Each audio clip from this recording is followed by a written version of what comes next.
페스티벌이라고 하는 말 들어보셨습니까? 실 페스티벌? 실 페스티벌이라고, 실패 페스티벌. 이런 프로그램 제작되는 배경에는 TV는 사실은 유익한 것보다는 무익한 게 훨씬 더 많다고 생각합니다. 그리고 TV는 가까이 할 것이 아니고 멀리 해야 된다고 생각합니다. 하지만 그러나 완전히 배제시킬 수는 없다. 또 좋은 면이 있기는 한데 그 좋은 면이 내 생각에는 시대를 읽게 하는데 좀 도움이 될 수 있다. 그래서 이제 실패 페스티벌, 실 페스티벌이라고 하는 거를 보면서 박정희 대통령 통치가 한참 됐을 때, 그리고 그 후에 이제 전두환까지 진행되는 과정 속에서 한국 경제는 계속 발전을 하게 됐습니다. 그 시대에. 그래서 이제 실패에 대한 이야기는 거의 얘기하지 않고 성공에 관한 이야기를 많이 했어요. TV 프로그램도 성공에 관한, 성공 신화에 관한, 그래서 지금도 생각하지만 뭐 성공 시대 뭐 이러한 그 프로그램들이 있었던 것을 기억합니다. 성공에 관해서 굉장히 많이 강조하던 시대입니다. 그런데 이제 코로나가 닥치고 모든 사람이 실패하게 되는, 자신의 의지와 노력과 상관없이 실패하게 되는 그 시대를 우리가 만난 겁니다. 산업화 시대. 그래서 지구 전체적으로 이 자본주의가 중흥하던 시대가 있습니다. 그런 시대 가운데 있다가 경제가 점점 이제 마음대로 움직여지지 않는, 왜냐하면 세계적으로도 이제 경제적으로도 이게 문제가 생기면서, 그러고 나서는 이제 무슨 얘기들이 계속 나오냐면은 이제 자기 개발을 통한 성공에 관한 이야기를 합니다. 우리가 더 열심히 하면 성공할 수 있다. 성공해보자, 성공해보자. 그러다가 코로나가 터졌어요. 그러고 나니까 이제 지구 전체에 덕도 못 보는 것이고, 내가 열심히 일한다고 해서 되는 게 아니야. 코로나는 재난이잖아요, 한마디로. 근데 재난이 아니라 이제는 일상으로 나아가야죠. 이거 재난적 생각을 하면 안 돼요. 그 재난을 밟고서 그 재난이 주는 문제를 해결하는 일상의 회복으로 나아가야죠. 그래서 재난이라고 하면은 이거를 뭐냐면은 돌아갈 수 있을 거라는 기대를 자꾸 해요. 돌아갈 수 없어요. 그거를 이해하지 못하는 사람들은 도태될 겁니다. 잘 들으세요. 도태됩니다. 이게 일시적인 어떠한 그러니까 지금 좀 참으면 되겠지. 안 돼요. 안 되는 거예요. 참으면 안 돼요, 지금.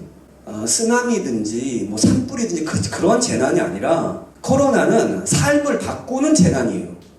이게 일시적인 어떠한 그 문제를 발생시키는 자연재해가 아니고요. 인간의 삶의 양태를 바꾼 거예요, 이거는. 그러니까 둘이 달라요. 근데 아직도 정부가 2주만 연장해서 계속 왔어요. 2주가 뭐예요? 2년 걸릴 거고, 2년이 뭐예요? 이거는 다른 재난과 틀려요. 그러니까 잠깐 참고 넘어가리라. 안 됩니다. 안 된다면 이미 결정이 난 데 불구하고 계속 허망한 사람들 빨리 전환시켜야 돼요. 안 되는 직장은 빨리 정리하고, 기업도 빨리 정리하고, 되는 방향으로 지금 유턴을 시작하지 않으면 죽어요. 이런 재난 상황이 우리에게 가져온 문화적인 변화, 지금 내가 TV를 보고 내 문화적인 얘기를 해주는 거, 어떻게 세상이 변하는구나. 한때 성공 신화, 성공 시대를 외치던 이 문화가 이제 코로나로 말미암아 재앙을 만났어요. 자기 힘으로 되지 않는, 오히려 자기가 힘을 쓰면은 더 고난스러워. 그렇죠? 이제는 새로운 방향을 찾아야 되는데, 새로운 방향을 찾기 전에 혼란과 혼돈이 지금 존재하는 것이고, 이 안에서 많은 실패와 어두움들이 존재하게 됩니다. 그러니까 코로나 때문에 전 국민이 다 실패자가 돼버렸어요. 그렇죠? 물론 일부 살아남는 자들이 존재하지만, 그러나 큰 그림에서 보면 전 국민이 다 실패했어요. 국가가 자꾸 재난지원금 주잖아요. 나라에서 돈 줘요. 그걸 우리가 받아서 먹어요. 나는 이거는 국민을 교육하는 방식, 굉장히 안 좋은 방식이라고 생각하는 사람입니다. 물론 재난식이라고 하는 특이점에 대해서 인정하지만, 왜냐하면 내 마음부터 그래요. 나라가 뭐 준다면 좋아 안 좋아? 좋아. 근데 이 좋아가 더 진행되면 뭐냐면, 다른 사람 못 받는데 내가 받으면 좋아 안 좋아? 좋아. 다른 사람 못 받는데 내가 받으면 좋고, 그래서 막 나를 더 가난한 사람을 만들어가지고 재난 받고 싶어. 내가 수입이 있는데 이건 감추고 없다고 신고해서 있다고 받는 거야. 그래서 이거 국민 교육이 되는 거예요, 여러분. 그 10만원, 20만원, 50만원, 100만원에 양심 다 팔아먹고 얼마나 큰 손실인지 이해를 못하겠죠. 너 자체가 쓰레기가 아니라 그 생각이 쓰레기 아니냐. 자꾸 그 쓰레기 생각하다 보면 쓰레기가 된다. 그러니까 이러한 그 좀 살아있는 생각을 해야 돼요. 계속 문화가 와서 자꾸 우리한테 그렇게 한다고 그래서 그거를 자꾸 이렇게 받아들이면 안 되고, 나는 그리스도인이고 하나님의 사람이고 나는 존귀한 존재고 하나님의 특별한 계획 속에 이 땅에 왔고, 그러므로 내가 사는 세상을 그냥 수용하고 받아내는 존재가 아니라 개혁하고 이끄는 존재가 되어야 된다는 것이 그리스도인의 자기 정체성에서 나타나는 그 신자됨이고, 그리스도인 됨이고 그거 아닙니까? 정부에서 돈 주면 좋아서 웃고 교회 문 닫으라면 문 닫고 5명 모이라 말라 그러면 또 뭐 그러고 하고 너무 깊이 개입하는 거예요. 이건 너무 깊이 개입하는 거예요. 이런 정부는 옳지 않아요. 그런 정책은 옳지 않아요. 갑자기 이쪽으로 불똥이 튀었습니다. 왜냐하면 시대에 대한 인식도 필요하기 때문에. 무슨 말을 하려고 했습니까? 왜 코로나 시대에 왜 TV 방송에서 또 예능이나 이런 곳에서 실패 페스티벌이다 뭐 이러한 프로그램들이 왜 뜰까? 실패라고 하는 이야기는 사실은 그 전 시대에는 성공 시대가 많았던 시대에는 외면당하거나 그거는 실패자는 노력하지 않아서 그래 게을러서 그래 뭐 이렇게 얘기를 했던 시대였습니다. 그러나 지금 코로나 때문에 실패가 꼭 그런 것은 아니다. 이제 그런 것들이 이제 다 납득이 되는 거예요. 모든 사람 경험했기 때문에. 노력하지 않아 실패하는가? 코로나 아무리 열심히 해도 안 되는 게 있는데 개인의 능력이 그러면 성공을 좌우하는가? 아니면 능력 좋은 사람도 코로나 때문에 안 되는 사람이 있잖아요. 그러니까 이런 것들이 납득이 된 거예요. 예전에 성공 신화에 붙을 때 있었던 시대에는 노력하는데 열정을 다하는데 밤을 새는데 네가 뼈 빠지게 하는데 이런 얘기가 가능했어요. 그럼 너 그렇게 안 해서 그런 거야. 그런데 코로나 시대에는 꼭 그렇지 않더라도 인간은 실패할 수밖에 없는 연약한 자인 것이다 라는 인정이 일어났다. 이건 약간 어느 면에서 성숙함입니다. 그래서 이제 실패의 긍정성에 대해서 생각하게 된 시대가 됐다는 거죠. 실패가 반드시 부정적인 것은 아니다. 실패가 결국은 성공을 만들어낸다. 뭐 이런 생각들을 하게 된 거예요. 그건 뭐냐면 실패에 대한 관점이 중요한데 나는 실패했어. 그러므로 실패에 대해서 부정적으로 이끌어가고 자신의 존재와 인생을 완전히 그냥 난 망가졌어. 이렇게 해석해내는 관점을 이제 끝내고 그거 하지 말고 실패의 긍정성, 실패가 주는 교훈과 지혜에 집중하라. 실패가 주는 교훈이 있어요. 지혜가 있어요. 여기에 집중하는 게 중요하다. 이제 이 프로그램 아마 이런 것을 할 것이라고 생각합니다. 단순히 실패에 대해서 위로하는 것으로 끝내는 거는 또 큰 의미가 없잖아요. 근데 여러분 기억하셔야 돼요. 실패의 교훈과 지혜에 집중하라는 이야기는 이미 우리가 상속자 개념을 할 때 내가 굉장히 강조한 이야기입니다. 뭐죠? 그렇죠? 이기거나 배우거나 하라. 이 원리를 이미 전달을 했어요. 이건 하나님의 원리예요. 이기길 위해 싸웁니까? 지려고 싸웁니까? 성공하려고 삽니까? 실패하려고 삽니까? 행복하시겠습니까? 불행하시겠습니까? 구원되겠습니까? 멸망하겠습니까? 여러분은 천국입니까? 지옥입니까? 여러분은 순종입니까? 불순종입니까? 이미 우리는 정해져 있잖아요? 그런데 우리 인생에 실패가 온다는 거지. 성공하고 싶을 때 실패가 되고 순종하고 싶을 때 불순종이 된다 이거지. 잘하고 싶을 때 잘 못하는 때가 있다 이거지. 있어요? 없어요? 그것이 바로 인간의 연약함이며 그 인간의 연약함의 근원에는 죄가 있다 이거지. 마귀가 있다 이거지. 육이 있다 이거지. 깨닫습니까? 이거를 온전하게 해결하는 방안이 예수 안에 있는 것입니다. 이것을 온전하게 해결하는 교육을 교회가 하는 것입니다. 이것이 선포되는 시간이 예배입니다. 그러므로 이 시간을 우리가 규정해라 이거지. 아멘? 실패를 위로하고 실패에 대해서 어쩌고저쩌고 얘기 나누는 거 중요한데 그 실패에 대한 대안이 없다면 그 공론화는 허무한 것이죠. 그러니까 TV 프로그램은 허무해요. 뭐 보고 나면 끝나면 뭐 변화된 게 뭐 있어. 그러니까 그 사람은 잘 됐어. 나는 항상 그것을 확인하는 거예요. 그러나 성경은 이 실패를 통해서 우리가 지혜와 교훈을 얻을 수 있다. 이기거나 배우거나 하라. 자, 이런 관점에서 실패에 대한 인식의 전환이 사회적으로 일어나고 있구나. 그리고 실패에 대한 긍정성에 대한 실패의 교훈과 실패의 지혜에 대한 성숙한 어떠한 생각의 방향성이 생겨난 것에 관해서 이런 측면을 그래서 실패에 대한 긍정성에 관한 실패의 지혜와 교훈에 관한 이야기를 하게 되는 건 참 좋은 일이나 하지만 양보할 수 없는 부분이 있다. 무엇인가? 실패를 통해서 우리가 교훈과 이런 걸 받을 수 있지만 절대로 실패하지 말아야 될 부분이 있다는 것을 또한 인식해야 한다. 절대로 이건 실패하지 말자. 그러니까 그 실패가 알려주는 교훈이겠죠. 성경이 말해주는 교훈입니다. 절대로 실패하지 않아야 될 영역이 있습니다. 제가 볼 때는 이 두 가지 영역은 절대로 실패하면 안 된다. 성경 전체와 인류 역사가 다 말한다. 두 가지는 실패하지 말자. 오늘 이 부분은 여러분 인식하셔야 됩니다. 첫 번째 뭐에 실패하지 말아야 될까요? 예수 믿는데 실패하면 안 돼요. 예수 믿는 거 실패하지 마세요. 여러분 이 말을 간단하게 들으면 안 됩니다. 지난번 설교 박하수 목사님 설교처럼 교회를 통하여 지옥 가는 인생에 대해서 우리가 들었어요. 교회를 다녔는데 지옥 간다 이거지. 교회를 통과해서 지옥 간다 이거지. 이게 뭐냐면 예수 믿는데 실패한 것이죠. 지금도 예배에 실패하지 않게 되기를 바랍니다. 가인도 예배를 드렸어요. 예배에 실패했을 뿐이에요. 성경의 수많은 자가 하나님을 믿었어요. 믿는데 실패한 것이에요. 이스라엘 백성의 역사를 보세요. 하나님을 완전히 벗어나거나 하나님 안 믿겠다고 선언한 적은 단 한 번도 없잖아요. 하나님 믿는데 실패한 거예요. 엘리를 보세요. 계속 제사장으로 살았어요, 여러분. 제사장으로 살았는데 하나님 믿는데 실패하잖아요. 하나님 안 돼 실패하잖아요. 이게 얼마나 심각한 건지 여러분, 교회를 다니고 사역일을 했고 초신자 성공을 했고 나는 몇 년째 다니고 나는 집사고 장로고 다 쓸데없어요. 예수 믿으셔야 돼요. 이거는 1000만 번 100만 번 강조해도 이건 부족함이 없어요. 왜냐하면 신기하게 내 안에 이상한 조짐이 있어요. 이런 질문이 가잖아요. 나 정말 예수 믿나? 내가 예수 믿는데 이렇게 살 수 있나? 내가 예수는 이런 죄를 지을 수 있나? 여러분 그런 생각 안 해요? 그런 생각 안 한다면 당신은 아직 예수 안 믿는 거예요. 당신 가짜예요. 목사님 너무 심하세요. 나 교회 왔는데 설교 듣는데 그런 말씀을 하세요? 그러니까 복의 말씀이에요. 여러분 잘 생각해 보세요. 내가 음식을 했어요. 간을 해요. 여러분은 맛있는 간을 해요? 맛없는 간을 해요? 그죠? 맛이 없으면 어떻게 해요? 맛이 있으려고 하죠. 그래서 이런 것들 더 넣잖아요. 공부를 해요. 빵점 맞으려고 해요? 100점 맞으려고 해요? 운동을 해요. 지려고 해? 이기려고 해요?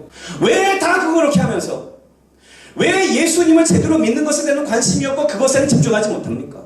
왜 음식을 하더라도 말이에요. 간을 몇 번씩이나 보면서 음식을 하잖아요. 솔직히 나는 시인했어요. 난 음식을 너무 못해. 근데 먹는 것만 잘해. 우린 그렇죠. 근데 궁극적으로 음식 맛있고 안 맛있고는 그냥 한 끼 정도의 문제예요. 예수를 제대로 믿냐 못 믿느냐는 영생에 관한 문제예요. 근데 이 문제를 너무 단순하게 다룬다는 거예요. 그러니까 질문이 없다는 거예요. 마음속에. 음식 만들 때는 간을 몇 번이나 하면서 먹고 하루를 지나가면서 내가 예수님 제대로 믿고 있나? 이라는 생각 한 번도 안 하고 산다면 그게 가짜지. 그러니까 그랬다고 그래서 가짜라고 말한다고. 그러니까 이거 제대로 하지 않으면 안 된다고 말씀드리는 거예요. 심한 말씀이 아니라 꼭 들어야 될 말씀이에요. 그 정도는 분별할 수 있는 귀를 가져야죠. 그러니까 예수 믿는 일에 실패하지 마세요. 나더러 주여 주여 하는 자마다 청구하는 것이 아니다. 이 불법을 행한 자들아! 대복음 말씀에 예수님 하나님 나라 갔을 때 주님이 하시는 말씀에 대해서 경고하는 부분이 나오잖아요. 두 번째, 우리가 절대로 실수하지 않아야 될 것은 자녀에게 믿음을 전수하는 것입니다.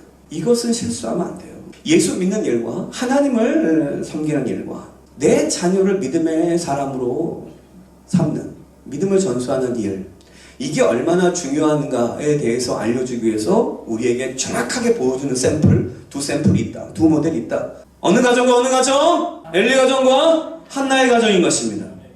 그러니까 엘리 집안은 이 두 가지에 다 실패해요. 하나님 섬기는 것, 예수 믿는 것에 실패하고, 그것이 곧 자녀에게 믿음을 전수한 실패함으로 이 가정이 패가망신하는 가정이 된다 이거죠. 근데 단순하게 패가망신 정도가 아니라요, 영원한 패가망신이에요. 영원토록 사심이 없는 가문이 되게 하겠다는 게 하나님의 결심입니다. 심판이에요, 그게. 와우, 어떡하냐 이거. 여러분 성경을 어떻게 보는지 모르겠다. 한 번 읽어, 나 여기 읽었어. 난 다른데 읽었고, 나는 사무엘서 다 읽었어. 여러분의 분명히 말씀드리지만 성경은요, 한 번 읽을 때마다 한 번의 깨달음이 이상 나타납니다. 다른 말로 하면 그 본문을 100번 읽었잖아요. 100가지 깨달음이 일어나는 거예요. 아멘 해보세요. 해보신 분들은 알 거예요. 똑같은 본문을 한 번 읽을 때랑 두 번을 세 번 읽을 때 틀려요. 이 담임 목사 설교를 한 번 들고 두 번 들을 때 또 틀려요. 해보라고요. 나는 이 본문을 읽으면서 와, 이거는 진짜 사무엘상 3장 12절 15절 말씀 보겠습니다. 이게 성경 전체에서 이 저주를 선포하신 하나님의 말씀들이 굉장히 많이 나오는데, 이런 말씀이 다른 데도 있나? 할 만큼 하나님의 심판 선포가 가장 극단적으로 나타난다. 보세요. 사무엘상 3장 12절 시작. 내가 엘리의 집에 대하여 말하는 것을 처음부터 끝까지 그날에 그에게 다 이루리라. 이게 심판을 다 이루겠다는 얘기예요. 이 하나님이 이제 너는 꼭 이뤄, 넌 반드시 이렇게 하는 거야. 하나님이 정말 화가 나셨어요. 13절 시작. 내가 그의 집을 영원토록 심판하리라. 이게 심판이 영원한 심판. 계속 읽으세요. 그의 말하는 것은 그가 아는 죄악 때문이니 이는 그가 자기 아들들의 저주를 자청하되 금하지 아니었습니다. 지난번에 한번 읽어드렸지만은 하나님이 지금 그 심판을 결심하셨어요. 아니요, 결심했다는 걸 계속 강조해요. 왜냐면 하나님 자꾸 마음이 약해지시거든. 내 생각엔 그래요. 그러니까 영원한 심판이라 선포해요. 그리고 그 심판의 죄목이 뭐냐면은 엘리가 이미 알고 있다 그 죄를. 그리고 그 죄의 가장 중요한 건 뭐냐면 자기 아들들이 저주를 자청하였을 때 금하지 않았다 이거지. 저주를 자청하는 걸 알았다 이거지. 근데 금하지 않았다. 어찌 네가 부모냐 이거지. 나의 자녀가 저주를 자청하는데 금하지 않는 부모는 하나님의 영원한 심판을 받을 각오를 하시라 이거지. 오늘 본문이 말한 거예요. 목사가 말하는 게 아니잖아. 이 말씀을요 이렇게 표현할 수 있어요. 성경은 자녀 교육에 대해서 권고하고 있습니다. 하나님께서는 자녀 교육을 잘하라고 우리한테 이렇게 권면하십니다. 이 말이 맞아? 아니면 하나님은 심판을 결정하셨고 그 심판에 대해서 이렇게 말씀하십니다. 여러분 이 하나님의 경고를 꼭 들으세요. 1번 설교가 맞습니까? 2번 설교가 맞습니까? 여러분들 어떤 설교도 좋아해요. 거짓에 사로잡힌 영혼은 거짓을 좋아합니다. 거짓에서 나오세요. 진리를 말해주는 것을 감사 여겨요. 성경에 써 있잖아요. 우리는 구원받기 위해서 교회에 나온 거예요. 한순간의 위안과 한순간의 어떤 편안함을 위해서 교회 나왔어요? 그럼 TV 봐요. 그냥 실패 페스티벌 그런 거 보세요. 거기 마음이 많이 위로돼요. 나는 2, 3억 손해봤는데 저 사람 30억 봤대. 그러면 괜히 위안이 되는 거야. 근데 30억 저 사람 보고 나 3억 봤는데 내 3억 보존데 저 사람 30억 봤다는 거 위로받으면 내 삶엔 아무 변화가 없어. 그냥 위로야 위로. 고통 변화돼? 안 돼. 근데 그 사람은 100억 갖고 있어서 30억 날려도 괜찮지만은 나는 달라. 그러니까 가짜 위로라고. 근데 정신을 못 차리면 그런데 딸려다니는 거예요. 여러분 물론 위로도 받아야 돼요. 격려도 받아야 돼요. 그거 꼭 필요해요. 예수님보다 우리를 더 위로하신 분은 없어요. 할렐루야. 그러나 그 다른 측면 꼭 봐야 돼요. 왜 하나님은 엘리한테 이렇게 하시는가? 자 14절 말씀을 읽으세요. 나는 14절이 정말 이해가 하여튼 목사로서 괴로워요. 14절 시작. 그러므로 내가 엘리의 집에 대하여 맹세하기를 엘리의 집의 죄악은 제물로나 예물로나 영원히 속죄함을 받지 못하리라 하였노라. 와 이건 어떡하지? 이걸 어떻게 감당하냐 이거지. 영원히 속죄함 받지 못할 것이다 이렇게 말하는 거예요. 보석금이 없다는 거야 하나님. 감형 조치가 없다는 거야 하나님. 와우.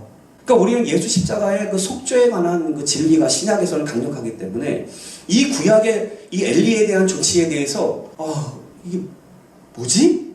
이런 생각이 들어요. 굳이 이렇게까지 하나님? 이렇게 무섭게? 그러나 여러분 심판하는 하나님의 마음을 깨달으면 이렇게까지 하나님 하시는 조치에 대해서 우리가 하나님의 마음을 이해할 수 있을까요? 없을까요? 영원히 속죄함을 받지 못하는 죄. 하나님 너무하셔. 그래서 지난번에 이 증거를 여러분에게 드렸습니다. 하나님이 엘리에게 심판을 말씀하신 것 몇 번 했습니까?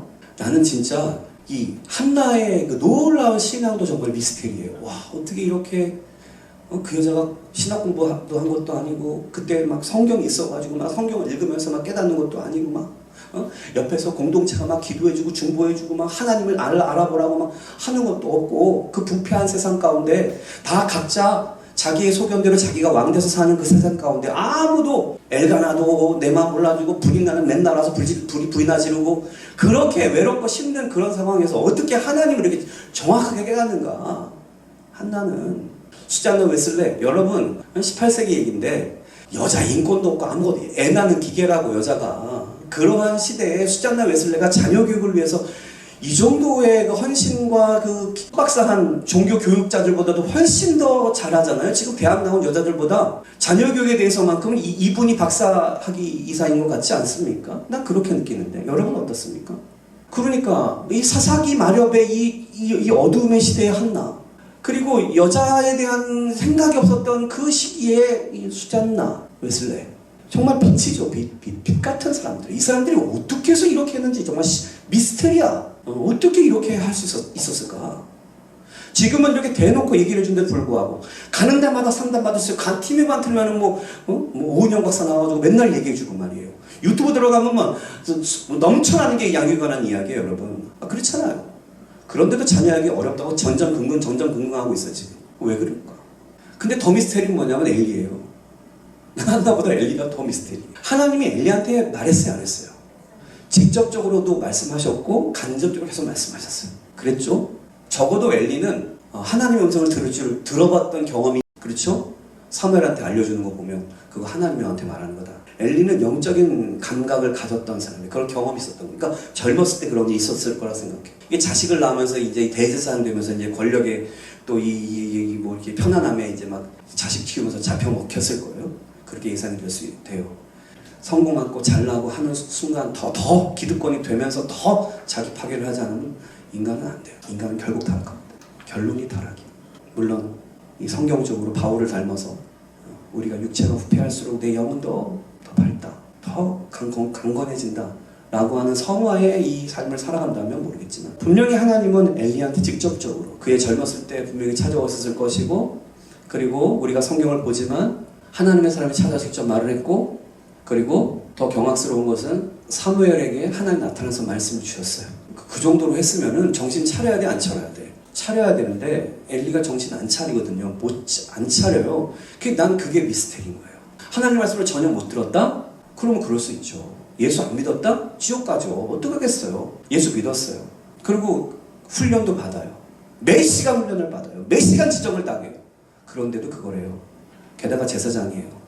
그래서 여러분보다 내가 훨씬 더 두려운 본문이에요. 제사장인데 그 시대에는 가장 성공한 목회자인데 가장 멸망하는 사람이 된다고요. 자손 대대로. 이 엘리 때문에 제사장 가문이 날아가 버려. 보통 일이 아니죠. 그 일을 한다니까. 하나님 몰라서가 아니고 하나님 아는데도. 그래서 엘리가 정말 난 미스테리예요. 가슴이 아파요.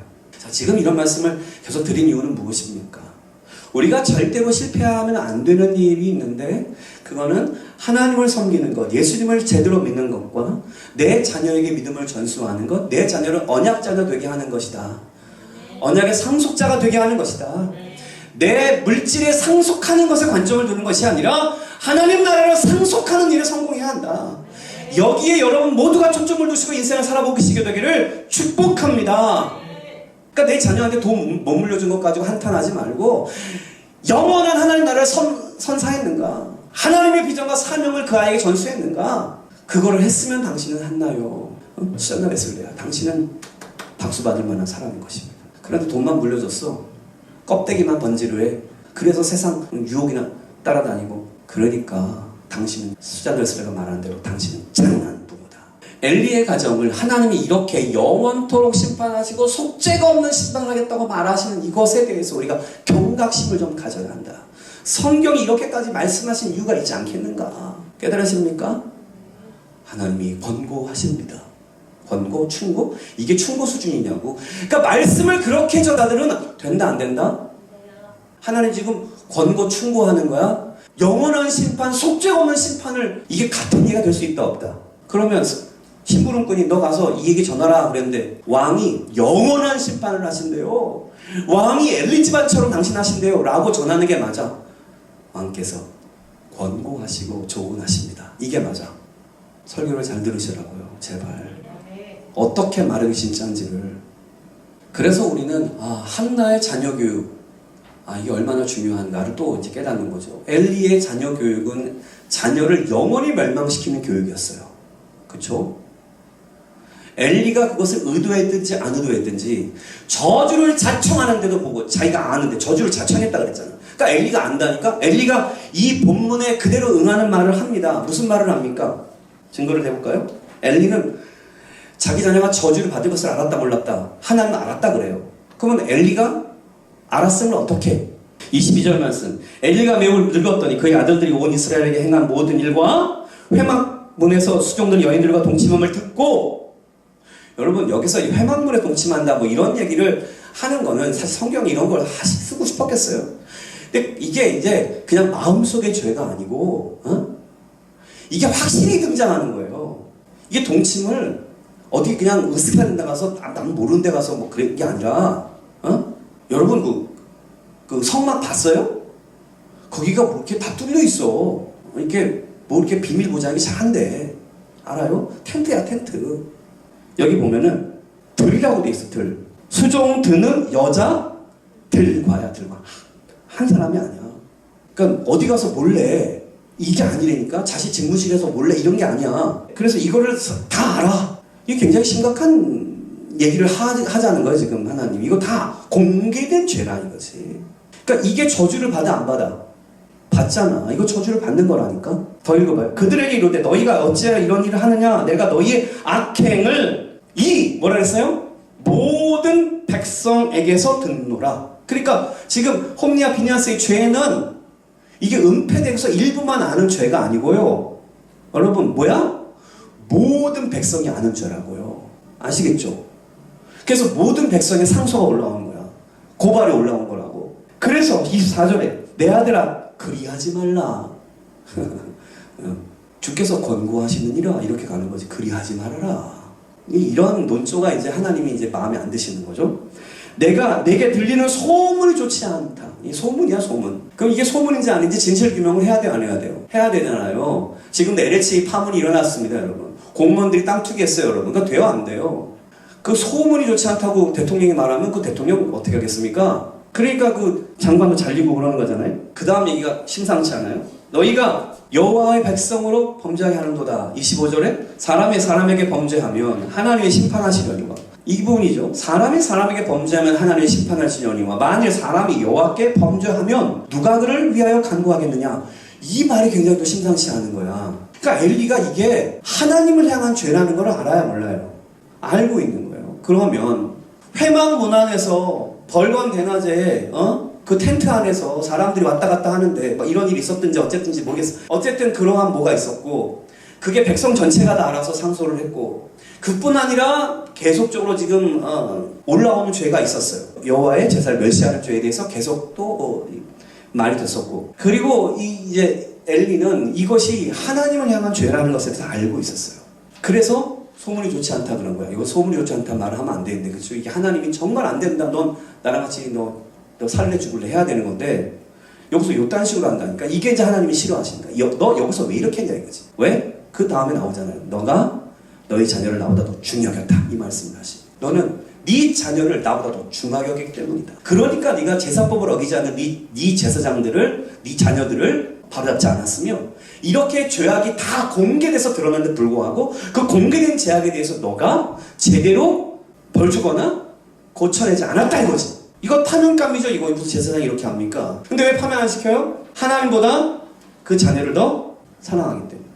이게 엘리의 죄예요. 그러니까 하나님 말씀하신 게 정확하죠. 뭡니까? 너희 자녀가 저주를 자청 스스로 청하는데 불구하고 하나님 나 벌 주세요. 하나님 있으면 한번 내려와 봐. 이러고 이제 하나님 있으시면 한번 어떻게 해보세요 라고 하는 저주를 자청하고 있는 거를 엘리는 알았어요. 자녀들은 몰랐다 하더라도 벨리 아니니까 몰랐을 가능성이 많아요. 그런데 아는 아빠가 자녀를 훈계하고 교육하지 못했다. 이 말씀이잖아요. 그러므로 하나님은 엘리의 가정에 대해서 이렇게 엄청난 영원한 심판이면 영원히 속지 않으면 심판이라고 선언하시면서 그 선언이 홈리와 비니아스가 같은 날에 죽을 때 나타날 것이다. 표징이 될 것이다. 그래서 사무엘 3장 4장으로 넘어가면서 무슨 시대? 이가봇의 시대. 하나님의 영광이 떠난 시대를 이제 말하게 되는 것이죠. 이렇게 참담한 시대에 한나는 어떻게 해서 이 자녀 교육을 하는가? 기도를 통한 자녀 교육을 먼저 해야 된다. 두 번째, 존중 교육을 제대로 해야 된다. 세 번째가 이제 에봇 교육이에요. 아멘? 사실은 1번과 2번은 기본 신앙이에요.